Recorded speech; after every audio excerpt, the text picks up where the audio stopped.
वेदों की अद्भुत यात्रा। दोस्तों जरा कल्पना कीजिए, आज से हजारों साल पहले न किताबें थी, न प्रिंटिंग प्रेस, न इंटरनेट, लेकिन फिर भी भारत की धरती पर ऐसा ज्ञान का भंडार था जिसे लोग श्रुति कहते थे, जिसे गुरु से शिष्य कानों से सुनकर ग्रहण करते थे। यही ज्ञान था वेद, और इन्हीं वेदों से शुरू हुई हमारी आध्यात्मिक और सांस्कृतिक यात्रा। वेदों की महत्व और अर्थ को समझते हैं। वेद का मतलब होता है ज्ञान। यह ज्ञान दो तरह का होता है। एक जो इंद्रियों से प्राप्त होता है, जिसे विज्ञान और भौतिक ज्ञान भी कहते हैं। दूसरा जो मन और आत्मा के साधन से प्राप्त होता है, यह है उच्चतम आध्यात्मिक ज्ञान। हिंदू इन्हें अनादि और शाश्वत मानते हैं। न इनका कोई आरंभ है न अंत। वेद केवल किताबें नहीं है, बल्कि ब्रह्मा का वचन है। ऋषियों मुनियों ने इन्हें अपनी साधना से सुना, पहचाना और पीढ़ी दर पीढ़ी इसको आगे बढ़ाया। यही कारण है कि वेदों को श्रुति कहा गया, मतलब सुना हुआ ज्ञान। वेदों का संरक्षण और परंपरा के बारे में जानते हैं। आप सोचिए कि जब लेखन पद्धति भी नहीं थी, तब इस ज्ञान को कैसे बचाया गया? उत्तर है स्मरण शक्ति और परंपरा। गुरु अपने शिष्य को एक एक मंत्र, स्वर और उच्चारण के साथ सुनाते थे। शिष्य उसे हूबहू याद करता, यहाँ तक कि स्वर में जरा भी अंतर ना हो। पीढ़ी दर पीढ़ी यह परंपरा चली, और इसलिए आज भी वेद उतने ही शुद्ध रूप से हमारे पास हैं। वेदों के दो प्रमुख भाग।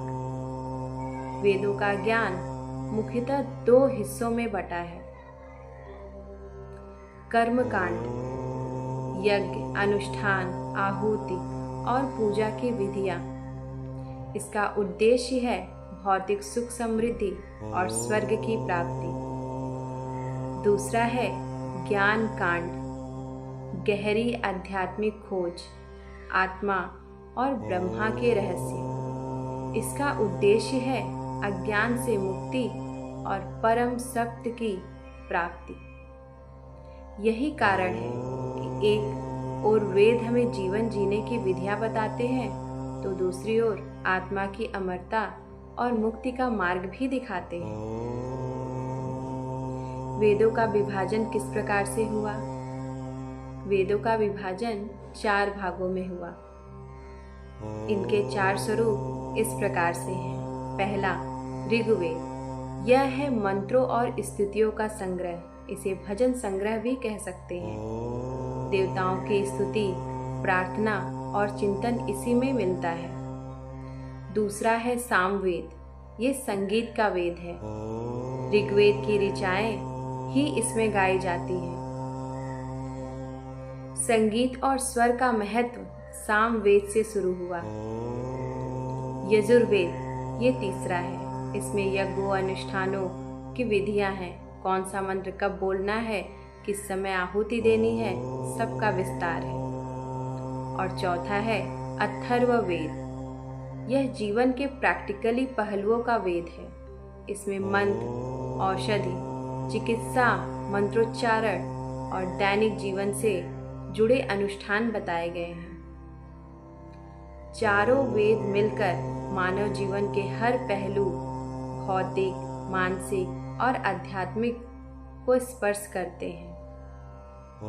वेदों के अंग मंत्र, ब्राह्मण, आरण्यक और उपनिषद।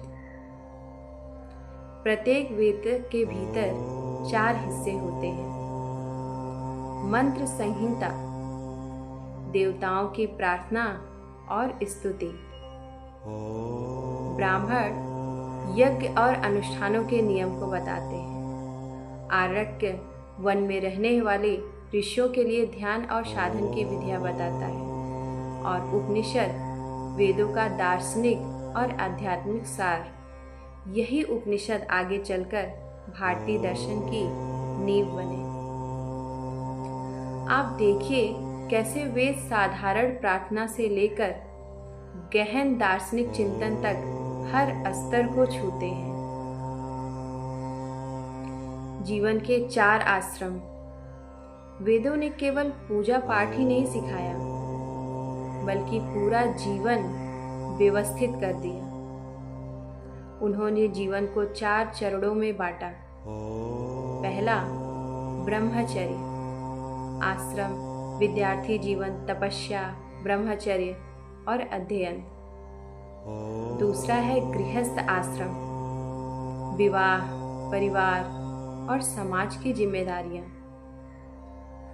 तीसरा है वानप्रस्थ आश्रम, जब बाल सफेद हो जाए तो उस समय हम वानप्रस्थ ग्रहण करते थे।